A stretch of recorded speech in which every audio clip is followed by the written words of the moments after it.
Good morning all of you. Today I will teach you Hindi. ये आपकी कौन सी पुस्तक है? हिंदी की। इसे निकालिए और अपना ये पार्ट 2 वर्णमाला पेज नंबर 11 खोलिए। सब बच्चे मेरे साथ पढ़ेंगे। Is that clear? अपनी फिंगर रखिए। बच्चों, आपने जाना कि हम अपने मन की बातें बोलकर या लिखकर कहते हैं। आपको पता है कि हम बातें कैसे करते हैं? या तो हम बोलकर करते हैं या हम लिखकर करते हैं। बोलना हमारे जीवन का महत्वपूर्ण अंग है। और बोलना हमारे लिए क्या है? महत्वपूर्ण अंग है। जब हम बोलते हैं तब हमारे मुंह से कुछ ध्वनियाँ निकलती है। इन ध्वनियों को ही वर्ण कहते हैं। जब हम बोलते हैं तो एक प्रकार की साउंड निकलती है, ध्वनि निकलती है, आवाज़ निकलती है, जिसको हम क्या कहते हैं? वर्ण। ध्वनि के सबसे छोटे रूप को वर्ण कहते हैं। किसे वर्ण कहते हैं? जो ध्वनि का सबसे छोटा रूप हो उसको वर्ण कहते हैं। जैसे अ, आ, ई, क, ज, म आदि। ये सारे शब्द क्या है? ये सारे अक्षर क्या है? ध्वनि कहलाते हैं। वर्णमाला। जब हम वर्णों को एक निश्चित क्रम में लिखते हैं, जब हम वर्णों को एक निश्चित क्रम में लिखते हैं तो वो वर्णमाला बन जाती है।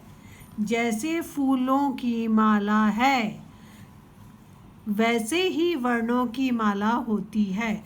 एक जैसे हम फूल एक के बाद एक डाल के माला बनाते हैं, वैसे ही वर्णों को एक के बाद एक लिखने से क्या बनती है? वर्णमाला बनती है। फूलों की माला के कोई निश्चित क्रम नहीं होता। फूलों को हम एक पर्टिकुलर सीक्वेंस में नहीं लगाते कि जैसे गुलाब के बाद हम चमेली लगाएंगे, चंपा लगाएंगे, हम कोई सा भी फूल लगा देते हैं, या एक ही तरीके के फूल एक के बाद एक लगा देते हैं। परंतु वर्णों की माला का क्रम निश्चित होता है। लेकिन वर्णों का क्रम निश्चित होता है। कैसे? जैसे अ के बाद आ आएगा, आ के बाद ई आएगी। इस तरीके से इनका सीक्वेंस या क्रम निश्चित होता है। किसी भी वर्ण को आगे पीछे नहीं किया जा सकता। जब हम वर्णमाला लिखते हैं तो उसके कोई भी वर्ण को हम आगे पीछे नहीं कर सकते। ऐसे नहीं लिख सकते कि पहले आ लिख दिया, फिर अ लिख दिया, फिर क लिख दिया, फिर ज लिख दिया। नहीं, हम अ, आ, ई ऐसे ही लिखेंगे। ठीक है।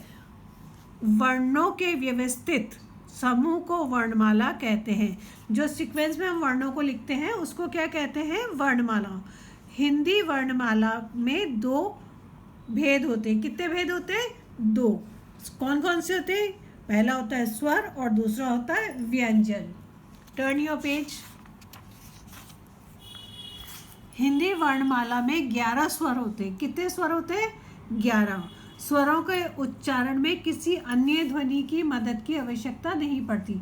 जैसे हम जब उसको बोलते हैं, उच्चारण मीन्स बोलना, तो उसमें कोई दूसरी ध्वनि नहीं आती। निम्न स्वर्णों को बोलो और बताओ। चलो अब हम क्या करेंगे? क्या बोल रहे हैं? हम स्वर बोल रहे हैं। अ, आ, ई, उ, ऋषि। ए, ऐ, ओ, औ। क्या इनको बोलने में किसी तरह की रुकावट आती है? नहीं। क्या कोई और ध्वनि या आवाज़ आती है? नहीं। हिंदी की वर्णमाला में 2 वर्ण ऐसे हैं जो न स्वर है न व्यंजन, परंतु इन्हें स्वर के साथ लिखा जाता है। कौन कौन से हैं वो? अंग और अह। व्यंजन। नीचे लिखे वर्णों को बोलो और बताओ।